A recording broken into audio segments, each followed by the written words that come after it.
It's Friday on Daily Delivery. I am Michael Rand. Happy to be back for another day, final show of the week, and I hope everybody's having a good one out there.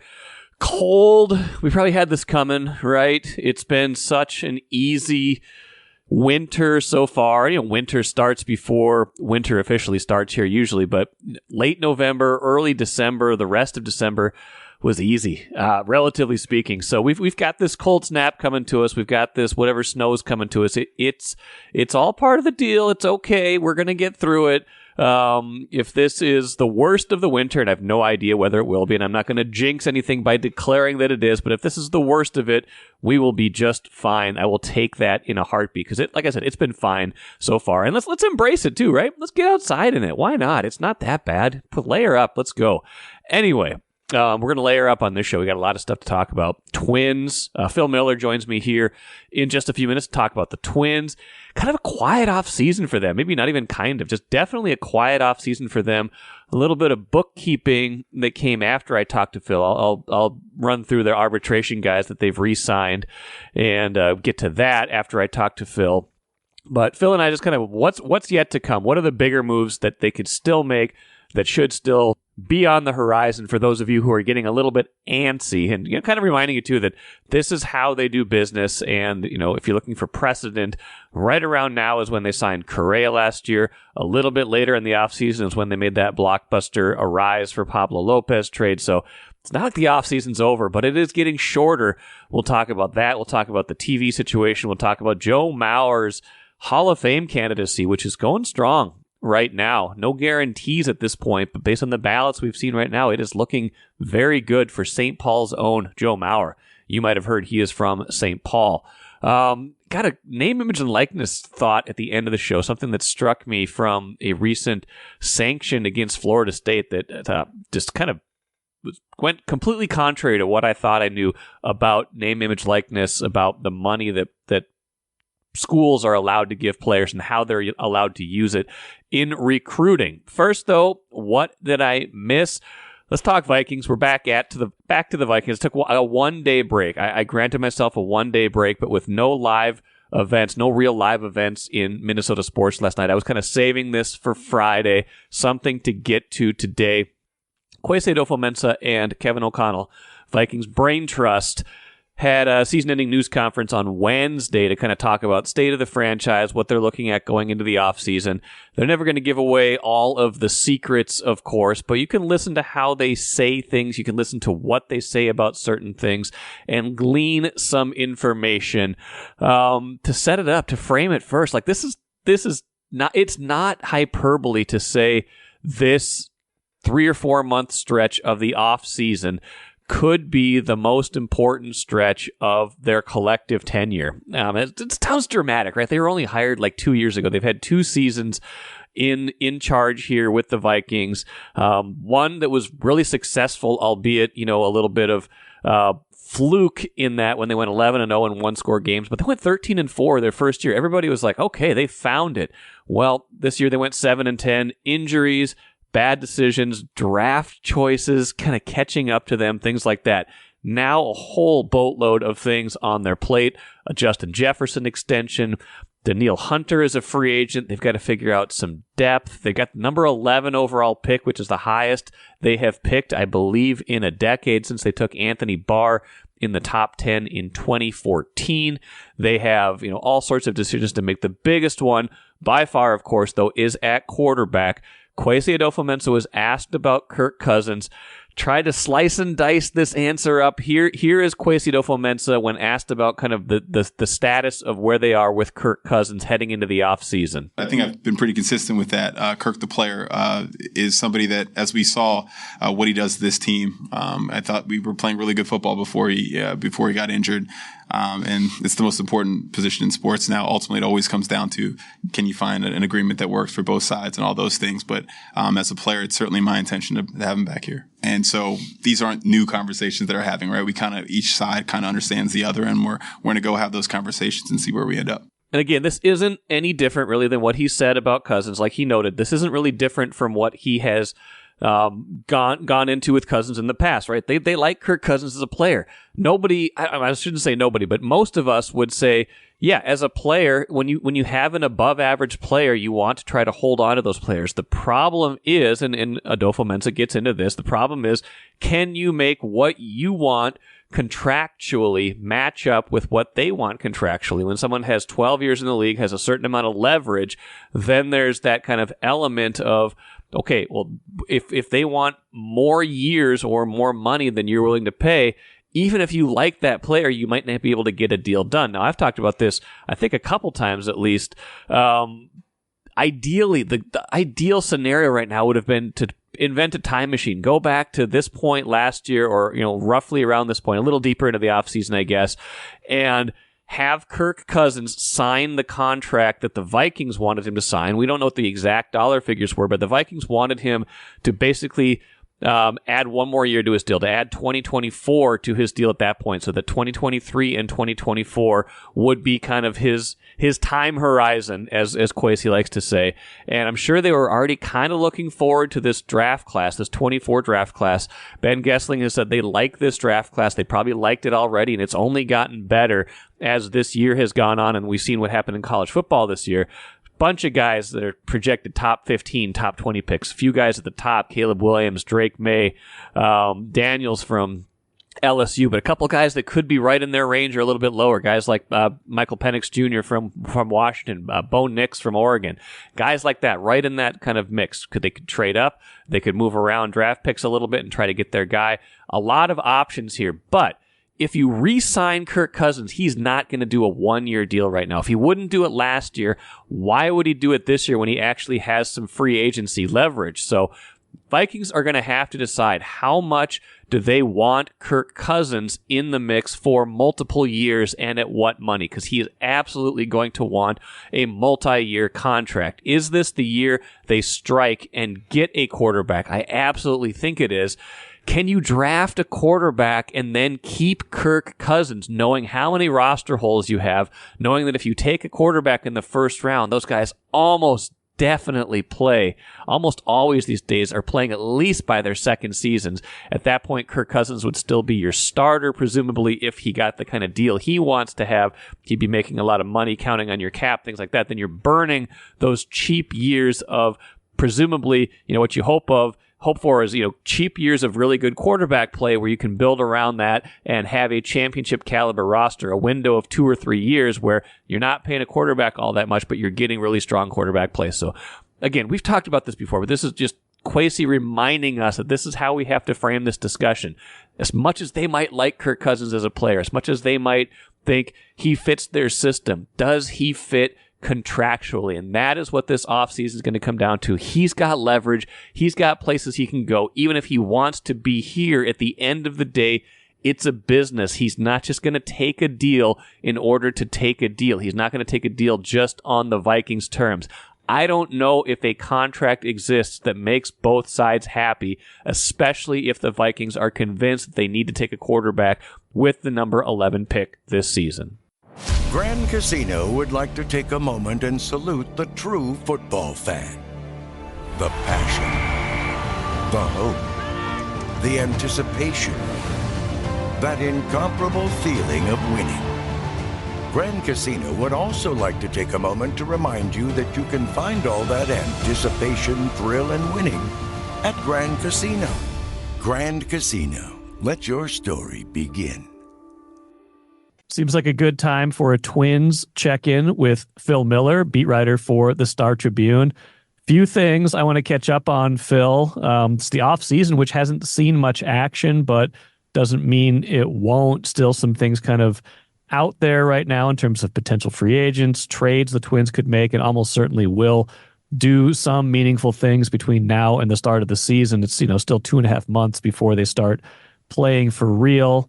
I want to talk to you about the TV situation, which kind of got a little bit of a put on hold, but that doesn't mean there's not some interest in that right now or some inferences we can draw. And Hall of Fame stuff where it looks like Joe Mauer is trending pretty well to be in on the first try. Let's talk offseason. Let's talk the baseball stuff first, and we'll get into the TV and the Mauer stuff. But first off, how you doing? Happy New Year. Thanks. Happy New Year to you. I had to laugh when you said it seems like a good time for a Twins update.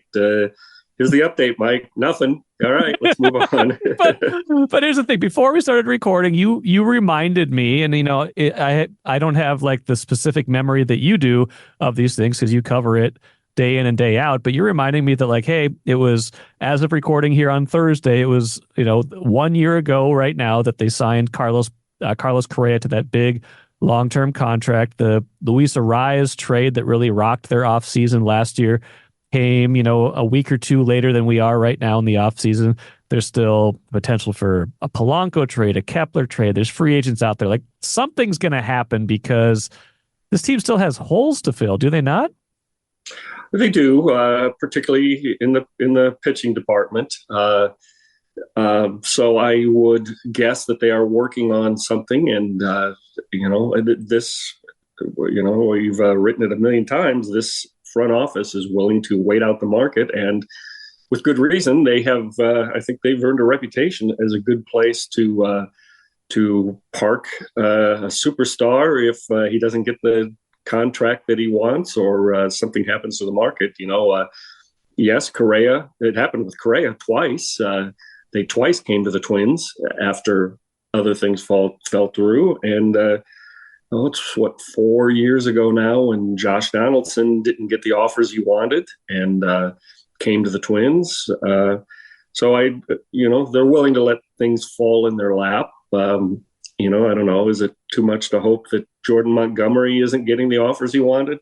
It probably is. I think the frontline starting pitching is going to be snatched up still. But it was the week of Twins Fest, which is still 2 weeks off here. Last year when they traded for Pablo Lopez. Mm-hmm. So I'm sure that there are still moves to be made, things in the works, and this is they're not signing any minor, which I don't mean that to be a derogative term, but minor free agents, which might be a reflection of some concern over the budget, but there's still 4 weeks until camp opens, 4.5 weeks. So I think that the holes in the starting rotation will be addressed somehow. I think, they have room for another outfielder, perhaps, especially if they trade Max Kepler. So there are still some chances out there. I'll be interested to see with Kevin Kiermaier and Harrison Bader signing if Michael A. Taylor has run out of landing spots and looks to come back for another year, or whether where he'll sign. But other than that, things proceed quietly. None of what they've lost so far feels irreplaceable on a quality level outside, I would say, of Sonny Gray, right? Like Kenta Maeda, good pitcher for them, great 2020 season, but, up and down with injuries and performance since then. Emilio Pagan, everybody hated him last year, wanted him gone. He ended up having a good year for them, was a dependable relief pitcher, but neither one of those guys are guys like, man, what are we going to do without those guys? Sonny Gray is different. They patterned their entire season last year. They molded what they were good at last year basically on the strength of the starting pitching, and especially the postseason on this idea that they had two frontline starters who could potentially win them a game, and that's how they won the first series that they've won in almost over 20 years. He's gone. That was almost the ideal trade, right? When it happened, you get Sonny Gray, you have to give up a prospect, Chase Petty, a good prospect, but Sonny Gray gives you 2 very good years of relatively low-cost pitching for what he achieved. He departs, and you get that compensatory pick right back. Maybe not the caliber of a Chase Petty, but we won't know that. But can they make a trade like that again, Phil? Or how do you still bolster your rotation enough? Because I'm worried that they won't have pitching depth. Doesn't necessarily worry me all the time, although they need more. The quality is what bothers me, because that was so much of what drove last year. Yeah, and if you remember, at the start of the year, it was 3 frontline starters for, in late May, early June, you'd have said that Joe Ryan was the equal or better to the two of them. He kind of ran out of steam. But sure, those kind of trades, are I'm sure are talked about and discussed. The Twins have some high caliber prospects, which much like Chase Petty would have a lot of interest around the league. I don't know if I don't think they're willing to move Walker Jenkins, but Emmanuel Rodriguez, is that a guy that they might be interested in hearing offers for an all-star caliber pitcher? Sure. You hear that the Brewers might be willing to make trades with teams. The Marlins are kind of seem like they might be in rebuilding mode, and they always have pitchers to move. So, I think that that kind of trade is possible. I don't know that you expect to get a season like the one Sonny Gray gave you. I mean, man, when you think about it, he pitched 180 innings and gave up 8 home runs. Yeah. I don't even know how that's possible these days. And that's not even the weirdest thing. He also only won 8 games. Right. That's clearly what they're trying to address, and they have built some depth. And we're just assuming that Polanco and Kepler are the trading chips, and perhaps they are, but the farm system is pretty well stocked in the upper reaches, and they have shown all kinds of willingness to trade in, not the very top of their prospect list, but certainly some quality guys in order to get quality big leaguers. Does the payroll situation, which we'll get to in a minute in conjunction with talks about where they're going to wind up showing their games in 2024, but does that factor into not just who they might pursue in free agency, but a reluctance perhaps to part with prospects who will be at some point in the not too distant future low-cost big leaguers for potentially them and not somebody else? Yeah, maybe not the second part of that so much. I'm sure it plays into the first part, but they're always looking for cost-effective guys. The one exception to that is when Lopez arrived, they signed him to an extension that'll start paying him about $20 million a year next year. So they are willing to pay for young and what they think is frontline pitching, whereas Sonny Gray was 33 and has a history of not producing. 180 innings was the most he had in like 4 or 5 years this year. So, I think that it probably limits what they would do in the long term. I certainly don't think they will pay anybody more than they are obligated to pay Pablo beginning next year.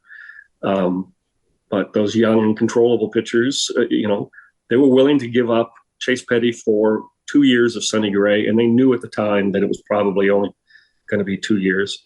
So they are definitely they're willing to give up a lot to get them, but I don't think they want to go much over the payroll that they already have set.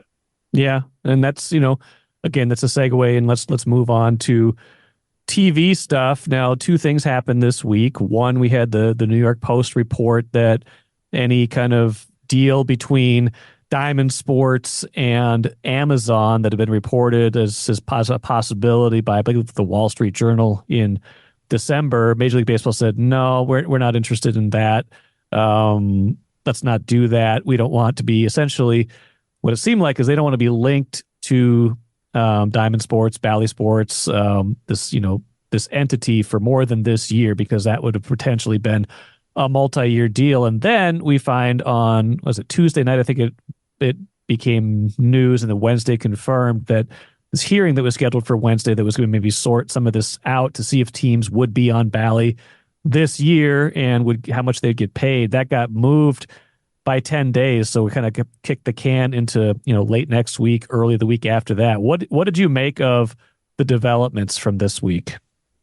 Well, it's clear that things have changed, I guess, in Diamond Sports' universe.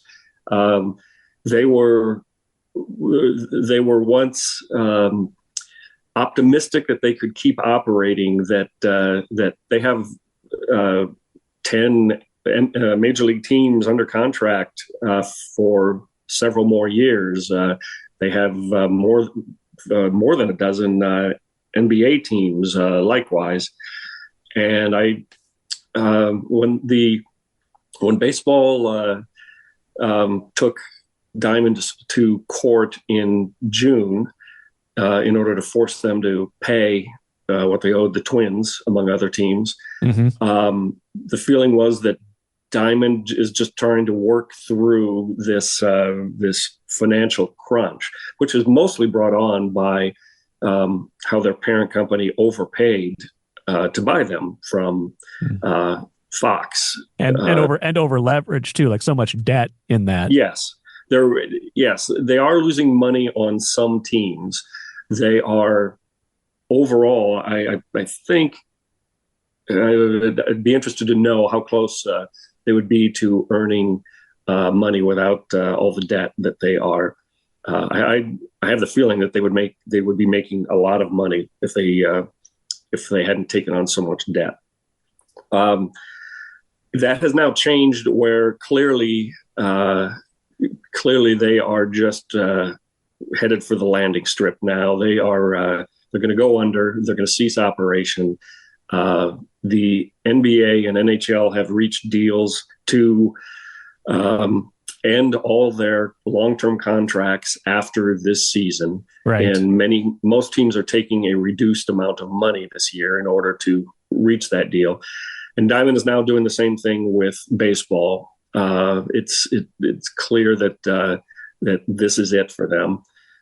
In the Twins' case, their contract is expired, so the Twins had hopes of finding a new partner, of exploring different ways to different partners to air their games or maybe be aired by Major League Baseball.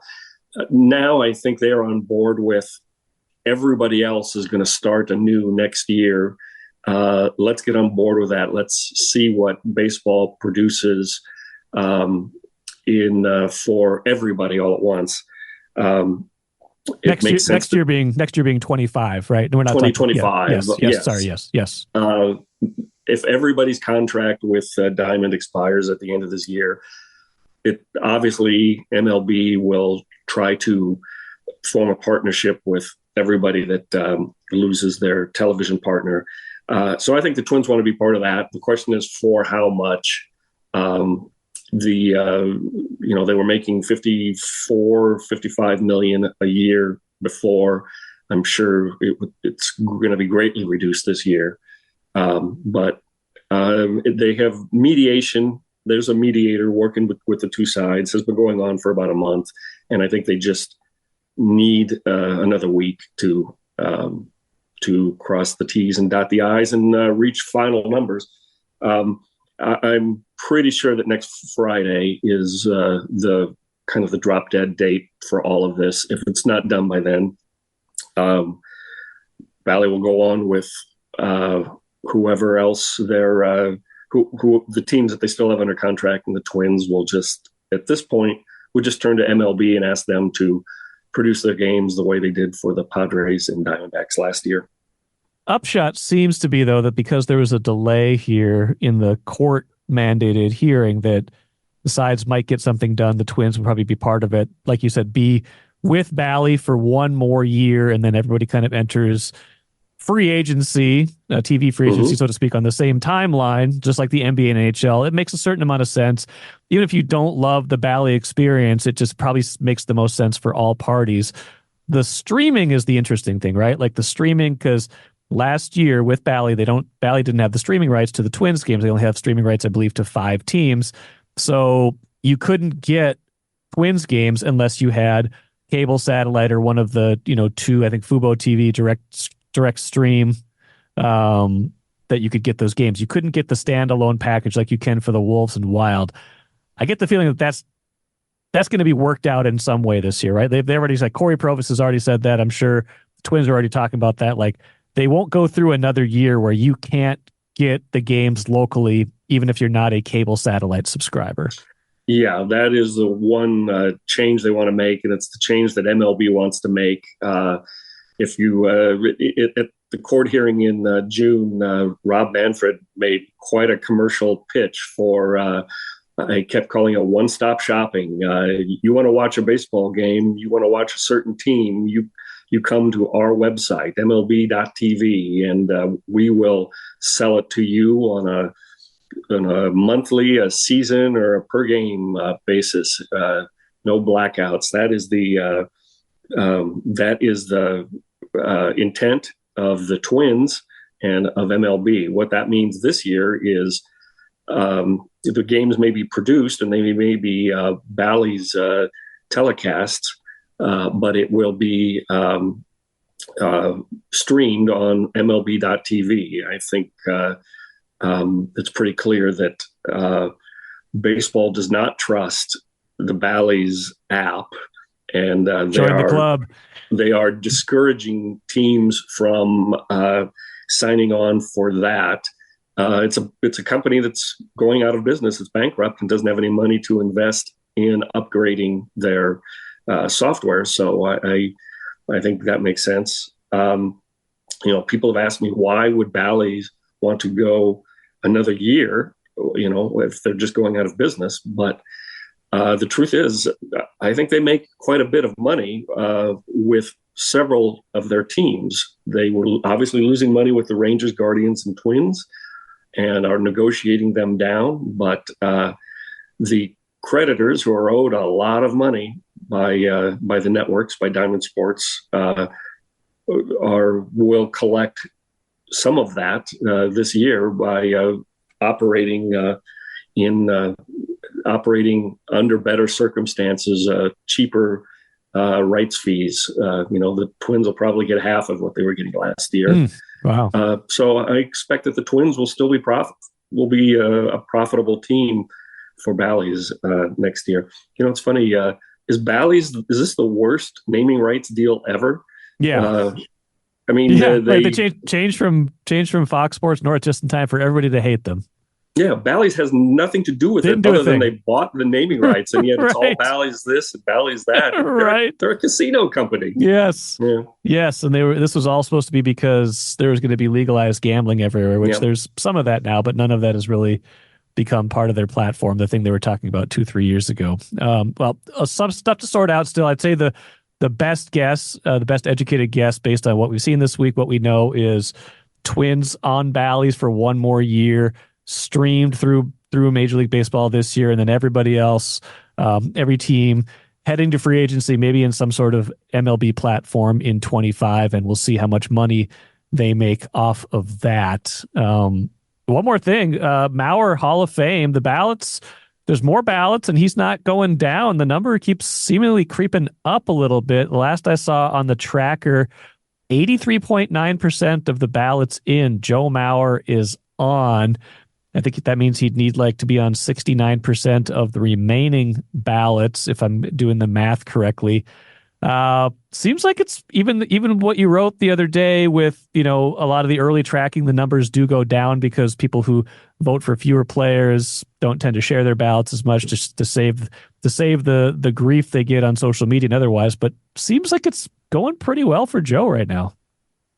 It does. And just to clarify it, it kind of sounded like you said there were 89% of the ballots are in. No. That's not what I meant. Yeah, sorry. It's less than a quarter that have actually been revealed. So, but he is on 83.9% of the ballots. Yes.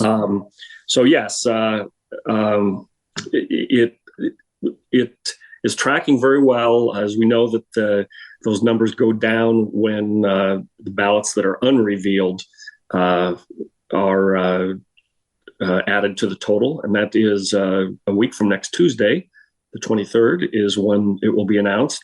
I'm struck. It's really surprising to me in that, and this surprises a lot of people when I tell them, only 2 catchers have ever been elected on the first ballot. Yogi Berra was not. Mike Piazza was not. The only 2 are Johnny Bench and Pudge Rodriguez.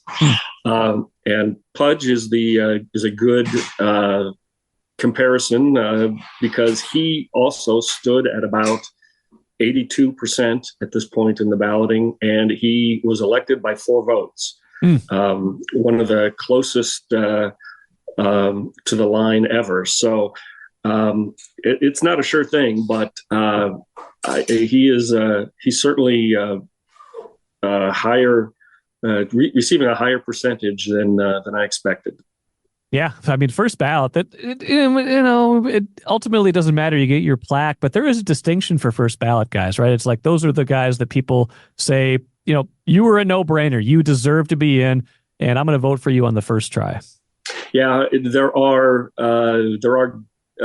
we call them gatekeepers in the balloting, guys that they operate under the thinking that. Well, this guy was not unanimous, so nobody should be unanimous. And they actually broke that one because Mariano Rivera was unanimous. But if Yogi Berra was not a first ballot Hall of Famer, how can Joe Mauer be? If Mike Piazza was not a first ballot Hall of Famer, how can Joe Mauer be? So there are guys that intentionally leave players off their ballot in the first year. But I think as the electorate gets younger, there are fewer so-called gatekeepers that are really concerned by that. It's a much more of a black and white yes or no. And I thought Joe would eventually get in. I predicted it'd be 3 to 5 years that it would take. Kind of tracking like Scott Rowland getting in last year. So I'm a little surprised at how quickly it might happen, but he could will 70% of the remaining electorate vote for him. Boy, given the numbers we're seeing, it sure seems plausible, and that would sure change the tone of Twins Fest, turn it into Mauer Fest in a couple of weeks. Yeah, it would, and I think he's last point on this. He's definitely benefited from the kind of understanding of more, beyond just counting stats, right? Like he's not a great counting stats guy. He's got the awards, the batting titles, the MVP award, but he's just not this kind of guy that racked up gaudy numbers. What he did was got on base a ton, had massive like OPS, OBP, and had that kind of like 7-year prime that everybody talks about, the 7-year, the WAR that really kind of seals the deal these days. And I think, maybe 30 or 40 years ago with his credentials might have had a harder time getting in, especially on the first ballot. Yeah. And a lot of it is, longevity. He was a great catcher, but he was only a big league catcher for 9 years? 800 games? Yeah, like 800 games or something? Yeah. Yeah. 900 games, something like that. So,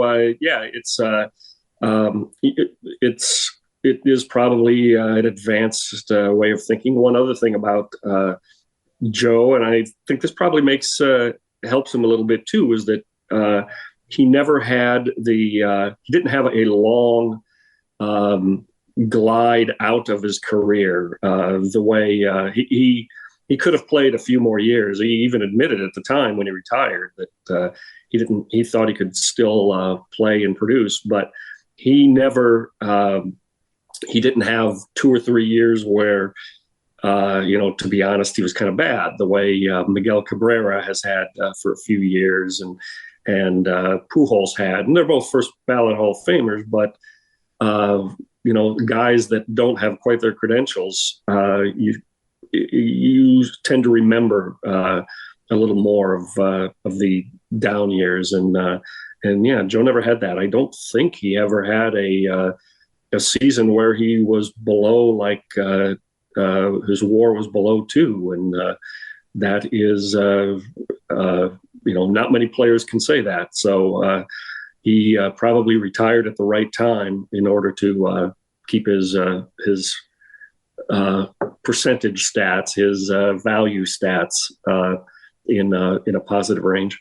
Yeah, I mean, he had to decline for sure, but he didn't fall off the face of the earth. He was still a productive player even after the injuries, even after the concussions, even after he moved to first base. He was still a valuable, productive player, and hit over 300 in 2017, his last year, right, or second to last year. Yeah. He was. I looked it up. He was 280, something like that, in his last year, but he hit 300 in 2017. Right. His next last year. So he was still an above average player. He was about average as a hitter when he retired. If he had had 2 or 3 years of what are the Twins going to do about Joe Mauer? Does he end up playing his last year with the Royals like Killebrew did? Maybe that affects. Killebrew retired as in the top 10 home runs all time, and it took him a couple of years to get elected to the Hall of Fame. So you never know. Well, we'll see for sure on the 23rd. We'll see about a lot of stuff. Maybe by then the Twins will have made a move. Maybe by then we'll know what the TV situation is. Seems like a lot of it could be coming to a head at around the same time, which is, again, kind of in conjunction with Twins Fest, kind of in conjunction with the Caravan, kind of in conjunction of, hey, thinking about baseball, even though it's brutally cold out here. Phil Miller, appreciate it as always. We'll talk again soon. Okay, Mike. Thanks. Good stuff from Phil Miller. Always learn a lot when I talk to him. He helps frame up the perspective of this offseason quite nicely. A little bit of bookkeeping, like I said at the beginning of the show, after I talked to Phil, and I knew this was coming before we talked. Not huge news, but Twins agreed to terms with 6 of their arbitration-eligible players. Not really surprised on any of these. Kyle Farmer, Willie Castro, Caleb Thielbar, Ryan Jeffers, Alex Kirilloff, and Jorge Alcala, all re-signing for kind of, middle of the road between what the sides were going to exchange for arbitration figures. Only Nick Gordon didn't reach an agreement. So there you go. Those guys will be back on the Twins at terms that are mutually agreeable to both the Twins and the player. Let us finish with the cooler quickly. This story caught my eye. Florida State penalized by the NCAA for name, image, and likeness violations. I didn't know I didn't know this was a thing. The ESPN story says the penalties, I'm reading straight from the story, the penalties mark the first time the NCAA has severed the relationship between a school and its NIL collective as part of an infractions case. It is also the first time the NCAA has punished a school, coach, or collective for using NIL as an inducement. Basically, the report suggests that through a booster, through a collective, they were offering a player a certain amount of money to sign with Florida State, to go to Florida State. Then that's it's a NCAA. This is straight from the story. NCAA rules prohibit boosters from using the promise of NIL deals as an incentive to try to convince a prospect to attend or transfer to a particular school. What? Let's read that again. NCAA rules prohibit boosters from using the promise of NIL deals as an incentive to try to convince a prospect to attend or transfer to a particular school. They do? I thought that was the entirety of NIL. I thought that was the entirety of the transfer portal, that there was inducements all over the place. This is not legal? You can't do this? Is this new? I gotta get into this a little bit more. Not today. I gotta go deeper on this. I gotta understand this, because this is like a what moment to me? This is like are you kidding me? This feels like the entirety of at least the portal part of NIL. It's not not just keeping your own players, not just giving players, a reason to stay, giving them some cash, but you can't use NIL to get players to transfer. You can't use NIL to recruit. That's exactly what's happening. I don't know. I'm just kind of beside myself. I did not realize this was not something you could do, and I wonder if some schools don't realize that either, because that seems like that is all that's going on in college sports right now. Anyway, I got to figure out more about that, but not right now. That's the end of today's show. I'll be back at it next week with Royce. Chris Hines going to join me for some Timberwolves talk next week. Lots of good stuff coming up. Until then, stay warm. Enjoy your weekend. Back at it again next week.